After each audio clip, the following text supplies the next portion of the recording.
Saat ini, saya sudah bersama dengan chairman dari salah satu asosiasi terbesar di Indonesia. Karena ini adalah segmen Enabling Intelligent Retail, pasti Anda sudah tidak asing lagi dengan asosiasi yang satu ini. Kita sudah kedatangan chairman dari Asosiasi Pengusaha Retail di Indonesia, Aprindo. Halo Pak Roy, terima kasih untuk menyempatkan waktunya bergabung di acara Microsoft Cloud Innovation Summit 2020.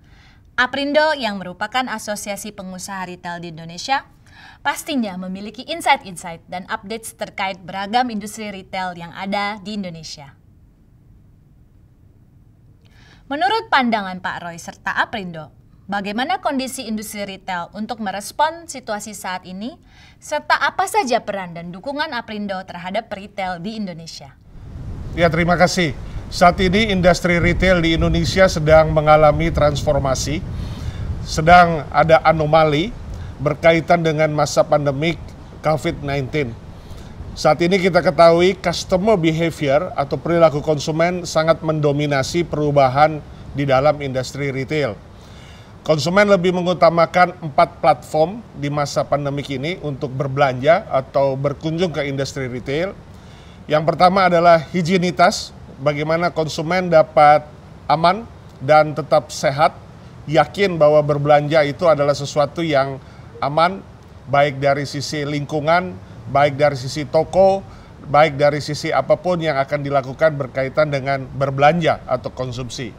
Kemudian yang kedua, basic yang terjadi saat ini di masa pandemik, mengurangi keramaian, less crowded. Ya, mengurangi keramaian. Konsumen lebih menginginkan berbelanja yang lebih bersifat privacy, eksklusif, sehingga ada beberapa harapan dari konsumen untuk berbelanja dengan cara online.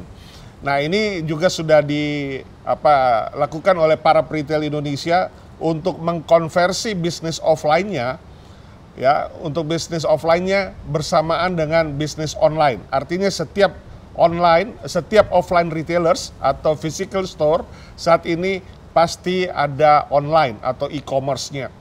Kemudian basic ketiga adalah pada saat ini konsumen tentunya lebih menginginkan pembelanjaan tanpa cash atau cashless.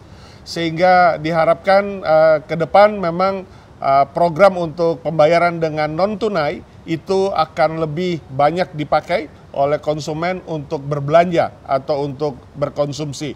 Dan yang terakhir, konsumen lebih menginginkan untuk berbelanja kebutuhan pokok saja.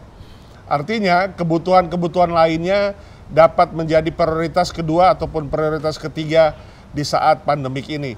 Sehingga setiap retailer, setiap offline or physical store harus dapat mengemas produk-produknya, tidak hanya untuk dijual dengan cara yang lama, cara yang sama, tetapi mengemas sedemikian rupa supaya ada di offline dan ada juga di online untuk kebutuhan-kebutuhan pokok bagi masyarakat atau konsumen.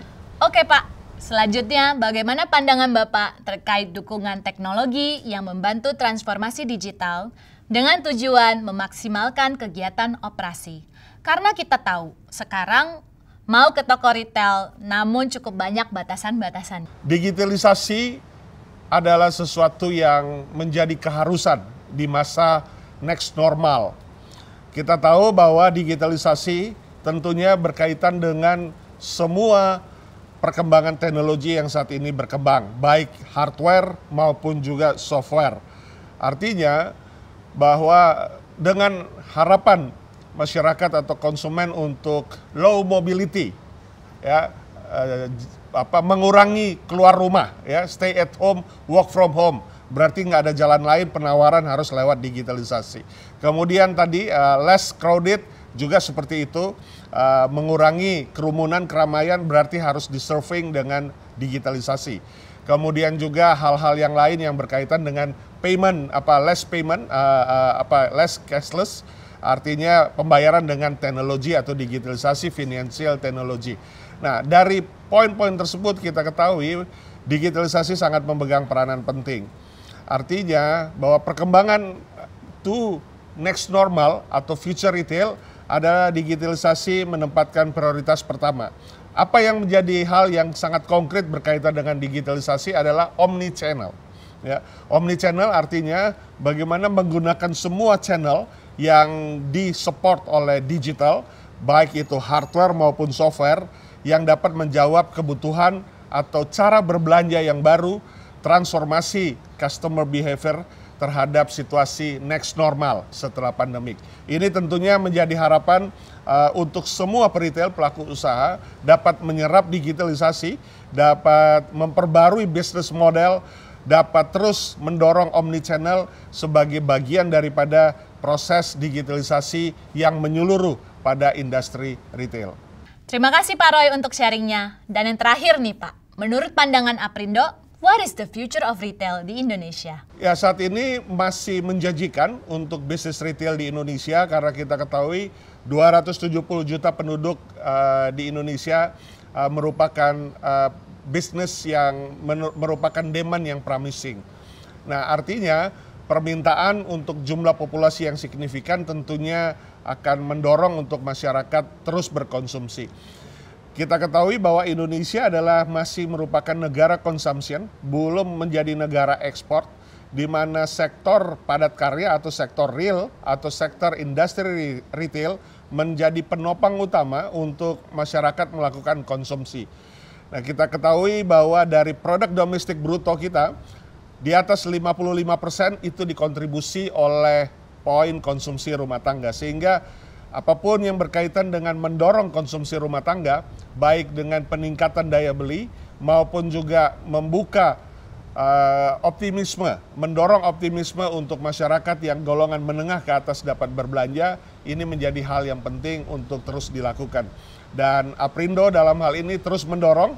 Kami baru saja melakukan suatu peringatan Hari Retail Nasional pada tanggal 11 November yang lalu dengan beragam rangkaian acara sampai dengan 31 Desember 2020 untuk mendorong supaya masyarakat yang memiliki kemampuan berbelanja segera berbelanja, berkonsumsi, karena saat ini sudah ada keyakinan bahwa COVID dapat tertanggulangi dan juga vaksin siap akan masuk diberikan kepada masyarakat. Kemudian untuk yang daya beli rendah, kami mendorong terus melalui Hari Retail Nasional peran dari pemerintah untuk terus mendukung subsidi maupun bantuan tunai sehingga masyarakat menengah lemah yang merupakan masyarakat terbesar di Indonesia dapat berkonsumsi atau dapat berbelanja.